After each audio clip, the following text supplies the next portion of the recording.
Film की शुरुआत होती है कोल्हापुर 1996 में श्रीकांत नाम के आदमी से, जो अपने बेटे रवि और पत्नी के साथ कार में कहीं जा रहा होता है और उसकी उंगली में एक अंगूठी थी और वो अपने बेटे को शिवाजी की मां की बात बताता है कि उन्होंने शिवाजी को कहा था कि डर को जीतने के लिए शौर्य की जरूरत होती है और शौर्य आता है जीवन के कर्तव्य को जानने से। तभी एक ट्रक उनकी गाड़ी को टक्कर मारने लगता है। श्रीकांत ने बहुत बचने की कोशिश की, लेकिन ट्रक उसे एक नदी में गिरा देता है। श्रीकांत जैसे तैसे अपने बेटे को कार से बाहर निकाल देता है, लेकिन वह और उसकी पत्नी पानी में ही मर जाते हैं। अब हमें प्रेजेंट में दिखाया जाता है रायगढ़, जहां रवि अपने भाई के साथ रायगढ़ में शिवाजी के एक किले पर चढ़ते हैं थ्रिल पाने के लिए। जैसे तैसे वे ऊपर चढ़ते हैं और किले में जाते हैं। रवि एक डॉक्टर है, लेकिन उसे हिस्ट्री की चीजें बहुत पसंद है। प्रयल देशपांडे नाम की एक लड़की रवि को एक इवेंट में बुलाती है, जो कृष्णकांत के साथ काम करती है। फिर हमें दिखाया जाता है कृष्णकांत नाम का एक जज जो रवि पर नजर रखे होता है। दरअसल कृष्णकांत एक शिलेदार है। शिलेदार उन लोगों को कहा जाता है जो शिवाजी महाराज के खजाने की रक्षा करते हैं, और कुछ लोग कृष्णकांत पर नजर रखे होते हैं क्योंकि कृष्णकांत को खजाने का पता है। कृष्णकांत को कैंसर है और उसके पास सिर्फ 6 महीने हैं और तब तक उसे एक नया शिलेदार लगाना है खजाने की रक्षा करने के लिए। और उसी ने प्रियल से रवि को इनवाइट करवाया था। उसकी एक बुक पब्लिश होने जा रही है जो छत्रपति शिवाजी के जस्टिस सिस्टम पर आधारित है। उस इवेंट में 2 लोग कृष्णकांत पर नजर रखते हैं। कृष्णकांत बेहोश होने का नाटक करता, जिससे रवि उसे चेक करता है। तभी कृष्णकांत रवि के कान में वही बात बोलता है जो उसके पिता ने बोली थी, शौर्य को पाने के लिए कर्तव्य का पालन करो। और रवि कृष्णकांत की उंगली में उसके पिता के जैसी एक अंगूठी दिखता है। कृष्णकांत उसे अपने ऑफिस बुलाता है। उधर विजयनगढ़ एम्पायर का एक वसंज रामचंद्र पूजा पाठ करवाता है, जिससे उसे खजाना मिल सके। कृष्णकांत के आसपास रामचंद्र अपने गुंडे रखता है, जिससे खजाने का पता लगाया जा सके। वे देखते हैं कि रवि उसके ऑफिस में जाता है, जिससे वे रवि पर भी नजर रखते हैं। रवि अंदर जाता है और कृष्णकांत उसे बताता है कि वो और उसका पिता दोस्त थे और वे भी शिलेदार थे और उनका एक्सीडेंट एक वेल प्लान मर्डर था, जिसके बाद उन्होंने उस पर नजर रखी। ये बात सुनकर रवि दंग रह जाता है।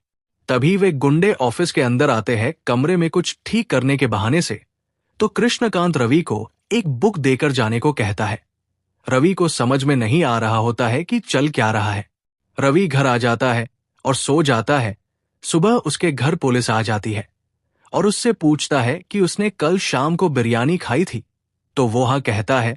तो पुलिस वाला उसे बताता है कि कृष्णकांत का मर्डर हो गया है और लास्ट पर्सन वही था जो उससे मिलने गया था।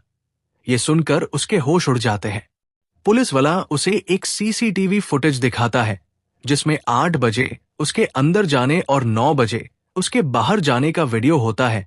रवि बताता है कि वहां 2 इलेक्ट्रिशियन भी आए थे, लेकिन सीसीटीवी में नहीं दिख रहे हैं।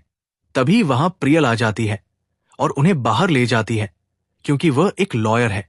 प्रियल उन्हें बताती है कि कृष्णकांत को स्टेज 4 का कैंसर था, लेकिन फिर भी उन्हें कौन मरना चाहता था।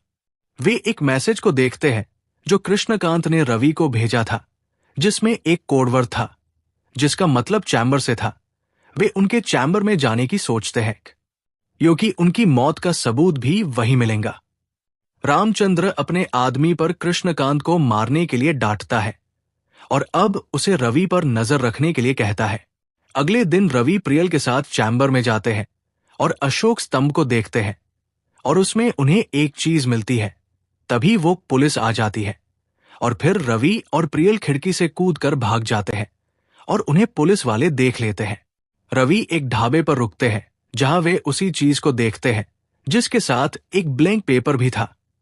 चाय की गर्माहट की वजह से उस पर कुछ नंबर्स दिखने लगते हैं, जो कि एक जगह के कोऑर्डिनेट होते हैं, जो कि मुंबई के एक चोर बाजार की होती है। अगले दिन वे उस चोर बाजार में जाते हैं, जहां उन्हें एक शॉप मिलती है जो पुराने एंटिक सामानों को बेचता है।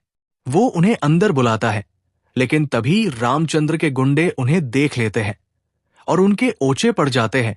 उनके बीच में लड़ाई होती है लेकिन वे भाग जाते हैं। उधर पुलिस भी उनके पीछे पड़ी है। रवि उस आदमी से इन सब के पीछे और कृष्णकांत के बारे में पूछते हैं, तो वो बताता है कि जब औरंगजेब ने शिवाजी पर अटैक करके उन्हें मर दिया था, तब उनके शिलेदारों ने उनका खजाना छिपा दिया था।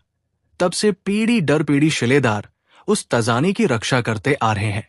वो आदमी अपने बारे में बताता है कि वो शिलेदार नहीं है, वो एक आर्कियोलॉजिस्ट था जो हिस्ट्री की चीजों की खोज करता था। उसने इस काम में उसके परिवार को खो दिया था और बताता है कि कृष्णकांत ने उसे एक चाबी दी थी रवि को देने के लिए, और वह उन्हें रामचंद्र से सतर्क रहने को कहता है। अगले सीन में हमें पता चलता है कि प्रियल जो कृष्णकांत के साथ काम करती थी, वो असल में रामचंद्र के लिए काम करती है और वो तजानी की जानकारी के लिए उसके साथ रह रही थी।